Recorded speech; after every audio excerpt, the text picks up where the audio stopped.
بسم اللہ الرحمن الرحیم۔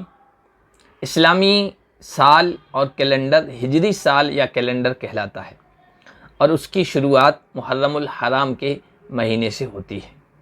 سوال یہ پیدا ہوتا ہے، جب یہ ہجری کیلنڈر ہے، ہجری سال ہے، تو ہجرت تو ربیع الاول کے مہینے میں ہوئی ہے، تو ربیع الاول سے اس سال کا آغاز، اس کی شروعات کیوں نہیں کی گئی؟ صحابہ کرام نے محرم کو کیوں ترجیح دی؟ اس کے پیچھے دو حکمتیں ہیں یا اس کے دو جواب دیے گئے ہیں، اور یہ جواب دیے ہیں علامہ ابن حجر عسقلانی رحمۃ اللہ علیہ نے فتح الباری شرح صحیح بخاری میں۔ پہلی وجہ انہوں نے یہ بتائی کہ یہ بات تو بالکل یقینی ہے، بالکل پکی بات ہے، مستند ہے کہ ہجرت ربیع الاول کے مہینے میں ہوئی ہے، لیکن ہجرت پر عزم ارادے کی ابتدا اور اس کی شروعات یہ ذی الحجہ میں ہوئی ہے، جب مدینے کے لوگ حج کے لیے آئے ہیں اور نبی پاک صلی اللہ علیہ وسلم سے ملاقات ہوئی ہے منی میں، بیعت عقبہ ثانیہ جسے کہتے ہیں، اللہ کے نبی صلی اللہ علیہ وسلم کے دست مبارک پر بیعت کی ہے اور آپ کو اور آپ کے ماننے والوں کو دعوت دی کہ آپ یہاں پریشان کیے جا رہے ہیں، مدینے آئیے، ہم آپ کو پناہ دیں گے، وہاں آزادی کے ساتھ اسلام کی دعوت پہنچائیں آپ۔ تو ہجرت کے لیے عزم اور ارادے کی جو شروعات ہوئی ہے وہ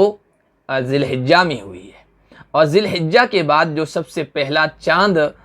ظاہر ہوا، چاند نظر آیا، وہ محرم الحرام کا تھا۔ تو یہ محرم الحرام یہ ہجرت کا مقدمہ ہے، پیش خیمہ ہے، اس وجہ سے صحابہ کرام رضوان اللہ علیہم اجمعین نے محرم الحرام کو ترجیح دی۔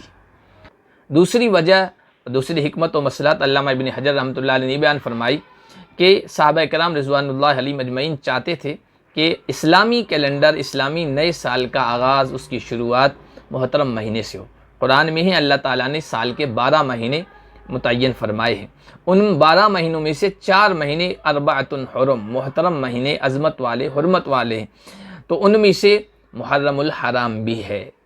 محرم الحرام سے آغاز، اس کا مطلب یہ ہے کہ محترم اور عظمت والے مہینے سے اسلامی سال کا آغاز ہو رہا ہے، تو اسلامی سال کا آغاز بھی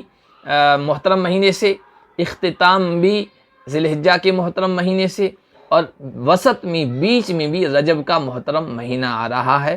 تو یہ صحابہ کرام رضوان اللہ علیہ اجمعین کے سامنے مصلحت تھی، جس کی وجہ سے محرم الحرام سے آغاز کیا گیا۔